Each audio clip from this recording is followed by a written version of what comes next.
This is Live at 8. මේ කියන්නේ තවත් ගොවි ගැටලුවක් ගැන. ඔව්. ගොවින්ගේ දහදිය කඳුළු උරාගෙන වැඩෙන පැලගොයම විනාශ වෙලා. ගොවියෝ කියන්නේ වෙලාවට පොහොර ටික ලැබුණේ නැහැ කියලයි. ගොවින්ගේ ඒ කඳුළු කතාවයි අද අපි අටට කියන්නේ. අටට කියන්න. මාදුරුවේ ජලාශයේ දියවරයෙන් මහවැලි බී කලාපේ අය මේ මහකන්නේ හෙක්ටයාර 25000ක වී වගා කරනවා. ඒත් ඒ ගොවින් මේ දවස්වල කුඹුරු දිහා බලාගෙන ඉන්නේ ලොකු වේදනාවකින්.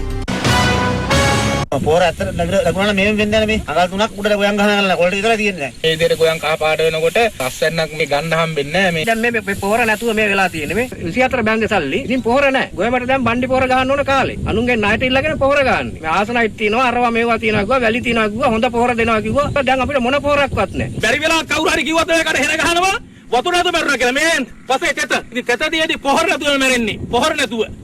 වෙලාවට පොහොර ටික දාගන්න බැරි වුණු නිසා ගොවි මහත්වරු ලොකු බලාපොරොත්තුකින් වගා කරපු මහකන්නේ ගැන තිබුණු බලාපොරොත්තු ටික ටික බොඳ වෙනවා.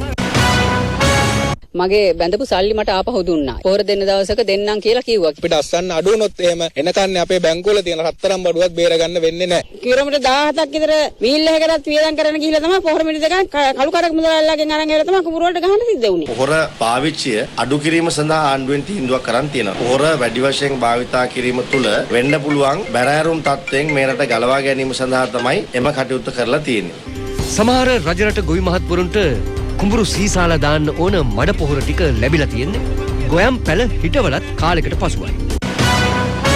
මඩ පොහොර හම්බුනේ ඒ යූරියා හම්බෙනවත් එක්කම. ඉතින් යූරියා හම්බෙනවත් එක්කම හම්බෙලා මඩ පොහොර ගහලා වැඩක් නැහැ නේ කුඹුරට. සියලු දෙනාගේම ඉල්ලීම පරිදි මේ වෙනකොට ගොවි ජනතාවගේ අවශ්‍යතාවය මත පොහොර නිකුත් කිරීම සඳහා අවශ්‍ය චක්‍රලයක නිකුත් කරලා තියෙනවා. ඒ නිසා මොනම තැනකවත් මං හිතන්නේ පොහොර හිඟයක් තියෙන්න පුළුවන් කමක් නැහැ. මේකේ ගැටලුව වෙලා තියෙන්නේ පොහොර සහනාධාරය මාර්තු මාසයේ මුල ඉඳන් අහෝසි වෙන නිසා ගොවි මහත්තුරු කඩහිමියෝ පොහොර වැඩි වශයෙන් ළඟ තබා ගැනීමේ උත්සාහයක යෙදලා තියෙනවා. දැනට පොහොර ටික ගන්න පුළුවන් කම තියෙන 1200ට මාර්තු මාසෙ පස්සේ 1200ට පොහොර ටික ලැබෙන්නේ නැහැ. වැඩි මුදලට තමයි පොහොර ටික ලැබෙන්නේ. රටට බත සපයන ගොවීන්ගේ මේ පොහොර ප්‍රශ්නය විසඳන එක ඉදිරියේදී පමා වුණොත් ඒක රටේ හැමෝගෙම බඩට දැනෙන ප්‍රශ්නයක් වේවිද?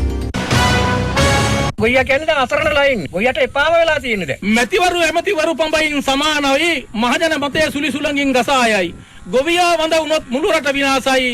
පොහොර පැනය විසඳන්නට පමායයි. අවශ්‍ය ප්‍රමාණයට පොහොර යොදන්න කියන ඉල්ලීමත් අපි කරනවා. ඒ වගේම පුළුවන් තරම් කාබනික පොහොර භාවිතය සඳහා සූදානම් වෙන්න කියලාත් අපි ආරාධනා කරනවා.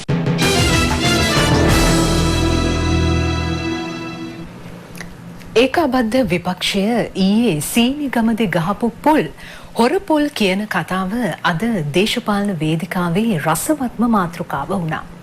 හැබැයි ඒකාබද්ධ විපක්ෂය කියන්නේ පොල් ගහන්න පොල් කන්ටේනරයක් උනත් මැද මුලනින් ගේන්න ඒ අයට පුළුවන් කියලා. මේ රස කතා අහමු අද කියන කතාවලින්. කියන කතා.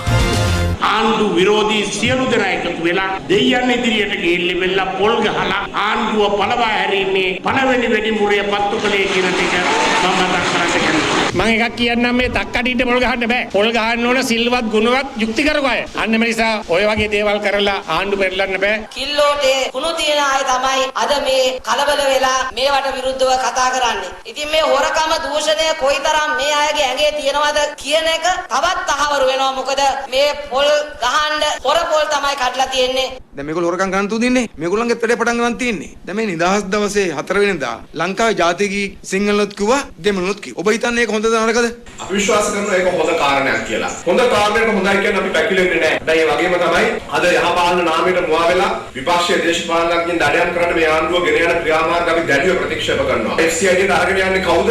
ඒ විපක්ෂයේ දේශපාලනඥයින්. නෑ FCID එක පිළිබඳව මත කීපයක් තියෙනවා. මේක කොතරම් දුරට නීත්‍යානුකූල අනුකූලද කියන කාරණාව මම හිතන්නේ මේ පිළිබඳව විශේෂඥයෝ කතා බහ කරලා දැනුවත් කරන්න වෙයි. ශ්‍රී ලංකා නිදහස් පක්ෂ UNP එකේ ඉහළ නායකත්වය මේ පරීක්ෂණයට බාධා නොකළා නම් මේ අය අද සීනිගම දේවාලේ පොල් ගහනවා වෙනුවට වැලිකඩ කිචන් පාටියේ පොල් ගන්නයි ඕන. උත්ප්‍රාසයට කාරණය තමයි හොරකම් අල්ලන්න තියෙන තැන අහෝසි කරන්න කියන්නේ හොරාට කඩපු පොල් ගහලා. මේ පොල්වත් අයිතිකාරයා නැතුව මේක බෑ විශ්නා. පොල්වත් අයිතිකාරයාත් අපි හැබැයි අධිකරණයට පොල්වත් ඉදිරිපත් නොකර තමයි පොල් හොරෙන් කැඩුවා කියන්නේ. මේක ඉතින් ආණ්ඩුවේ රඟපෑම. මේ දරුස්මාන්ගේ සාක්ෂි ක්‍රමය. පොල් නෑ හැබැයි පොල් කැඩුවායි කියලා විත්තිකාරව අරන් කියලා දඬුවම් කරනවා. සාකච්ඡාවට අපි පොල්වත් අයිතිකාරයා ගෙන්න. සහනදාය මිලකට අපි මේ පොල් ටික ලබා දෙන්නම් පොල් ගහන්න. හොරකම් කරන්න යන්න එපා පොල් ගෙඩි. ජාතික ගීය දෙමළෙන් ගායනා කරා කියලා කෑ ගහනවා. පොල් ගිහිල්ලා ගහන්නේ හින්දු දෙවියන්. හත්වලා මේ සීනිගම ගිහිල්ලා පොල් ගහන්න පොල් ගෙඩි තියක් නැති හිඟන්නද අපි ගෙන්නම් කොහොම මෙතමුරනේ පොල් කන්ටේනර් එකක් ගහන්න ඕන නම් අර ලොක්කගේ වත්තේ පොල් තියෙන්නේ ගෙන්න බැරියම්. දෙයි හාමුදුරුවනේ මුන්ට දෙයියන්ගේ හාල් කැවිලද මන් දන්නේ නැහැ. අර ගමේ කතාවක් තියෙනවා පොට්ට කාසිය පින් පෙට්ටියට දැම්මා වගේ. දෙයියෝ පිහිට වෙනව නෙමෙයි දෙයියෝ සාප වෙනවා. මේ අයට වෙනම යන්න අපායක් නැහැ. ඒ නිසා දෙමු අපායකට තමයි මේ අයට යන්න සිද්ධ වෙන්නේ.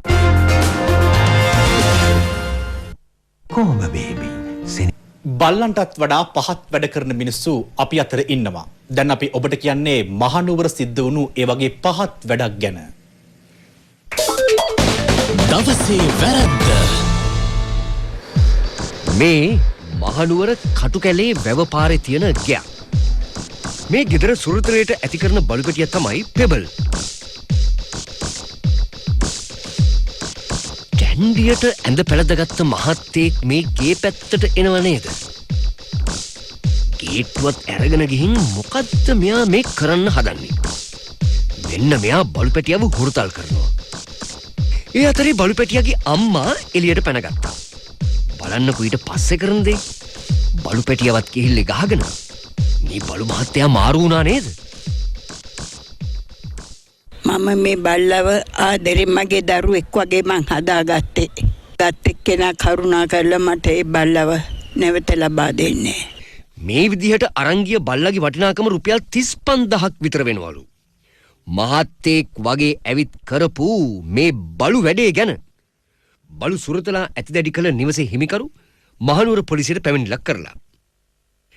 මේ වගේ වැඩවලට නම් අපිට කියන්න තියෙන්නේ බලු වැඩ කියලා තමයි.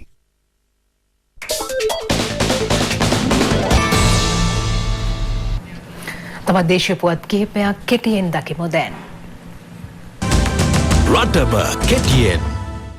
ප්‍රගීත් එක්නැලිගොඩ අතුරුදන් කරවීමේ සිද්ධිය සම්බන්ධයෙන් අත්අඩංගුවට ගැනුණු ගිරිතලේ යුද හමුදා කඳවුරේ තවත් බුද්ධ නිලධාරියෙකු අද හෝමාගම මහේස්ත්‍රාත් අධිකරණයට ඉදිරිපත් කිරීමෙන් අනතුරුව ලබන අඟහරුවාදා දක්වා රක්ෂිත බන්ධනාගාරගත කෙරුණා.